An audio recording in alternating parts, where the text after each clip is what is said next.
Okay, I'm going to show you how to add events to the events calendar on the Humane Society's website. Anything that you add to the events calendar will show up here on events, and you'll navigate to that particular date that your event is. So we've got one in March and we've got one in April coming up. Okay, so here's your March one, and when you click that, you get details of the event. Another page comes up that gives you more of the details. And also, when you add an event, it'll show up as a little blurb on the news page. So there was that speaking engagement in March, and in April you've got the road race coming up.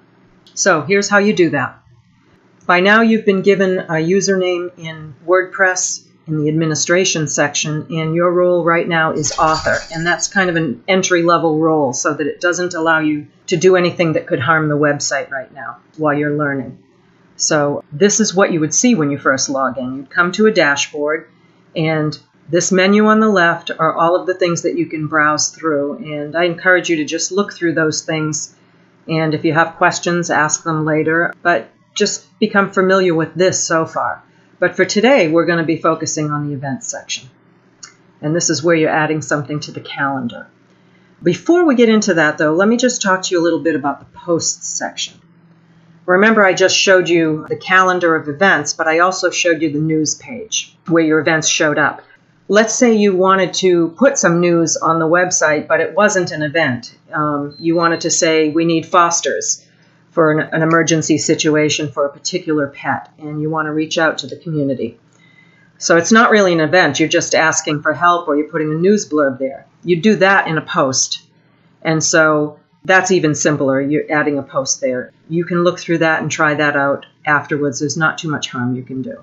As an author on this site, you can add events and add posts, but you can't edit them or delete them. And that's just to protect you from deleting something you shouldn't. So for now, let's go to events. And we're going to click on the first link, events.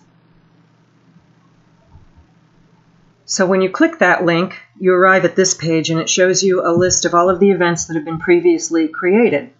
So you can see there's that road race and the speaking engagement that we have there.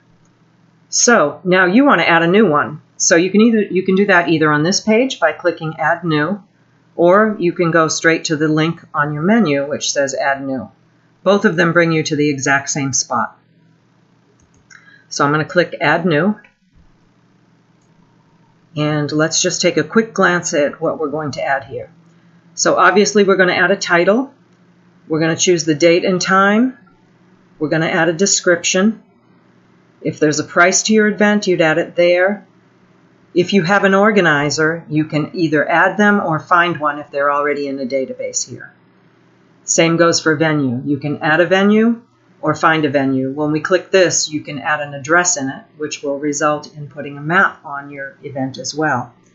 And this event website is the website where the event takes place, or it depends. The road race had its own registration website, so I entered that in there. So that's the main area, and this is where you're going to spend most of your time creating an event. But on the right-hand side, there's a couple of areas that you want to pay attention to here. And really only pay attention to the ones I've mentioned. The other ones you don't really need to. Permalink, you don't need to do anything with that. For now, tags, you can add a tag if you want, not really necessary. But categories are important. Categories are important so that you can sort. Say you want to look at your year at a glance next year and look at what you've done for fundraising, for example. You can sort by that, or people could search by that. So choose a category for your event.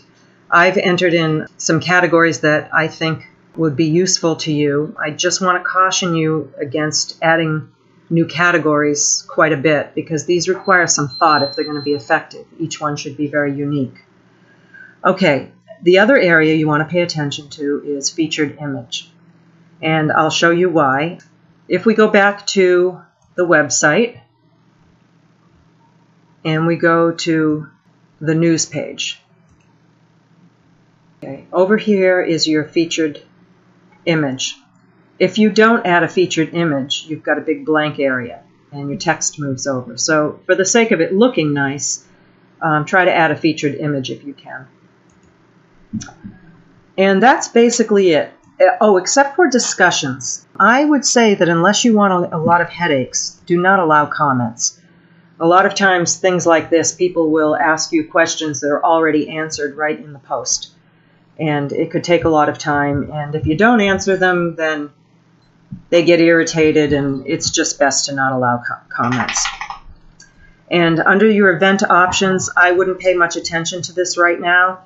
This is if you have something really big and very important that you want someone to really pay attention to. You might make it sticky or check featured event, and that keeps it at the top of all the listings. Makes sure that it's very prominent.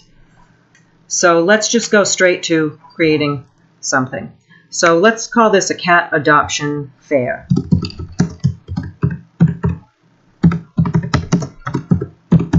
Okay, and I spelled it wrong, and which is probably not a bad thing to do, because you'll notice that, see this little red underneath it? It's telling me it's a misspelling. So you can either just correct it, or you can right-click on it if you're on a Windows computer. And if you right-click on it, it'll give you an option, and you can choose the correct spelling. So cat adoption fair. Now, when we want to choose a date and time, if we click this, we're going to get a calendar that pops open. So let's make this event for tomorrow. And we will delete this when we're done. So notice when I clicked that, it changed the date up here. And if I scroll down a little bit, I can change the time also. Oops. So I'll make it 10 a.m. and let's have it end at 2 p.m. Now, in order to make this go away, just click outside that calendar area somewhere.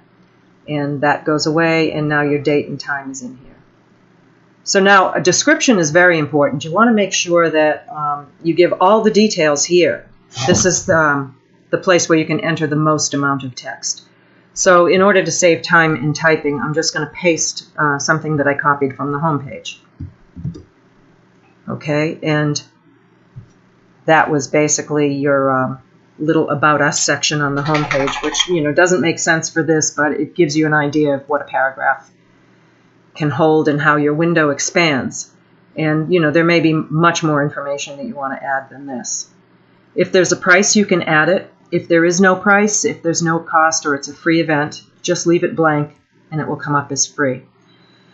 An organizer is somebody who, let's say they're hosting the event from the Humane Society. So it could be Paula, it could be Pam, whoever's creating this event. You could add them as an organizer, or if they're already in the database, you could search for them. We'll leave that blank. Now, adding a venue. We can add a venue, and it says you can either add or find a venue. So I only added, I believe, one venue, the Marion Garish Center, because I've seen that you've done things there before. So if I were to search for that, if I were to just start typing, this comes up. And if I choose that, it's going to enter it there, and it's going to give you all the information that I previously entered about them. So the address, the phone number, their website, and Google Map options. If you don't choose one that's already created and you want to enter it yourself, once you type in the name of it, other form areas will open up and allow you to enter the address and phone number in there. And the same with the website. So actually, do you notice here that this website was included at the Marion Garish Center? But their website may not be the same as the event website. It could be like one of those Eventbrite things where you register for tickets. So if you have a different website, you would post it here. Just for the sake of showing you a finished product, I'm going to copy that, and I'm going to paste this website in here. That way, when we look at our newly created event, you'll see where that shows up. Okay, and it's going to allow your user to export to their own calendar if they choose to do so.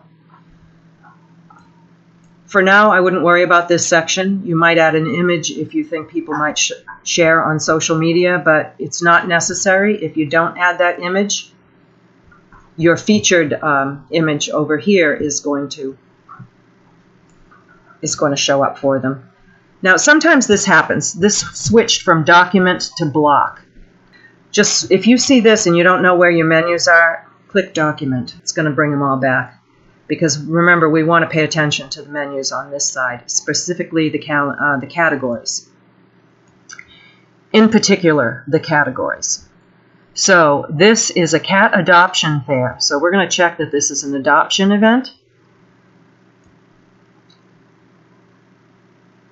It also could be a volunteer event, but I don't know. It's up to you. A volunteer event may be an event to recruit volunteers. Up to you. I'll check both. And here is where we want to set the featured image.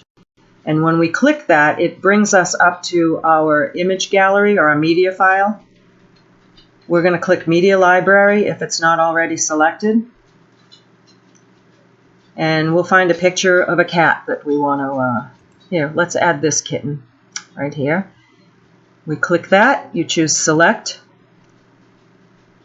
and then that will be the featured image that we see on the news page. The little spinning wheel is just it processing. So you'll see that happening while it's loading that featured image. So we've unchecked Allow Comments. We do not want comments. We do not need an excerpt. I'm going to just close this. We do not care about any of these items here.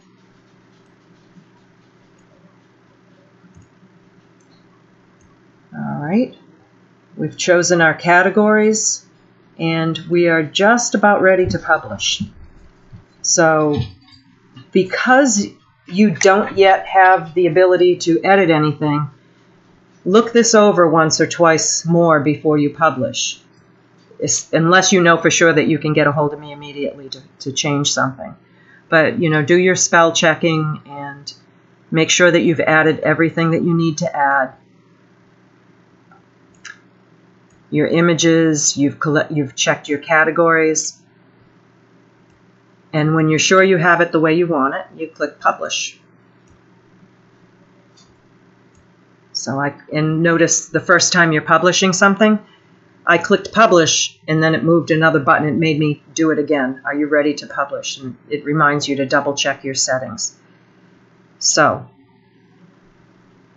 I'm going to publish.